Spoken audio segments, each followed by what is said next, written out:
I thought I would just tell you a little bit about how I first met Naz Bokhari. And I actually go back quite a long time. It was actually when the Inner London Education Authority was in the process of being dismantled, and all of the schools were being transferred to the boroughs, of which, of course, Ernest Bevan's school, his school, was one of them. And it was a time of a lot of change, of a lot of people were very unsettled. Ilya itself had known this moment had been coming for a while, so there was a lot of upheaval, a lot of industrial issues arising amongst the teaching staff. In Wandsworth's particular case, there were a number of schools which were in a very bad way. I mean, there was one famous school that had more teachers than pupils and still managed not to produce much in the way of results. So it was pretty grim.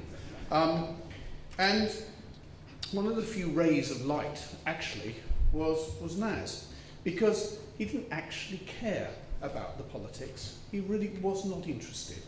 He was actually only interested in one thing only, and that was his school and the boys that were in his school. And he was out to get the very best for his school, and he regarded that as his job. The politics were for somebody else to argue. His job was his school. And he was very, very clear about that. And you've got to think about his school. It was a school, I think it was 1,200 boys in it at that time. It had the capacity for more than that. But it was a pretty tough place. When you get that number of boys together, it's never going to be an easy school to manage. They were boys that came from really all over South London. They weren't just from Wandsworth, they were from Lambeth, they were from all over the place. In many cases, they were ill-equipped to go into secondary education, very ill-equipped. And almost his first task was actually to get them to do some of the things they should have done in primary school long before they ever arrived at a secondary school. That was the sort of world he was in. And he wasn't daunted by any of that.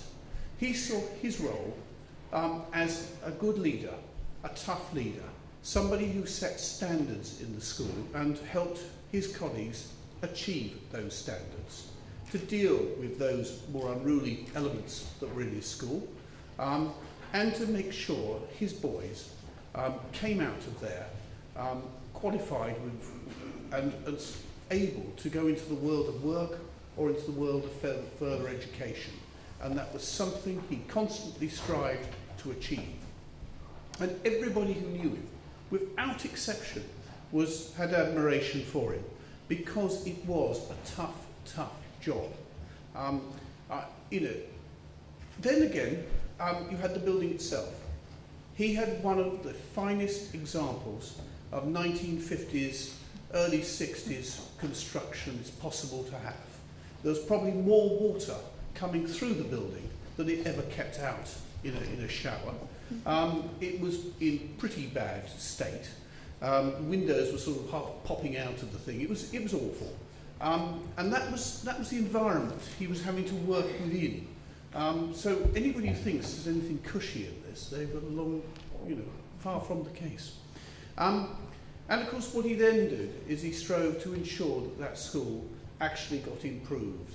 He did various things which ultimately led to the selling off of some land, to get some money, to rebuild buildings.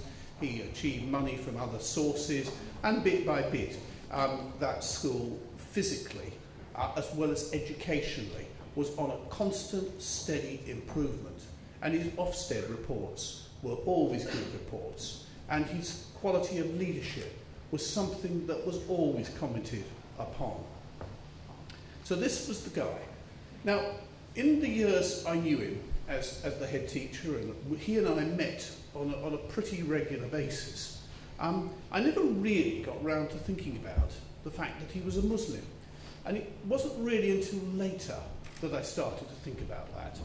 And I realised then, as I started to think about it, just how even more of an achievement it all was as a result. I mean, he literally was ahead at a time when it was much tougher for a Muslim to be a head. I mean, let's be frank about it, it was a lot tougher in those days.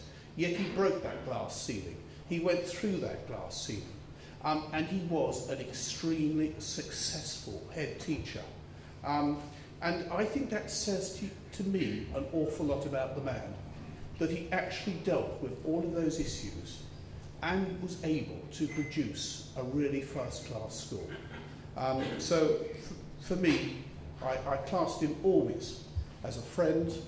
I also classed him as one of the best teachers that Wandsworth ever had. And I think as a borough, they were extremely lucky to have had him as the head teacher of that school.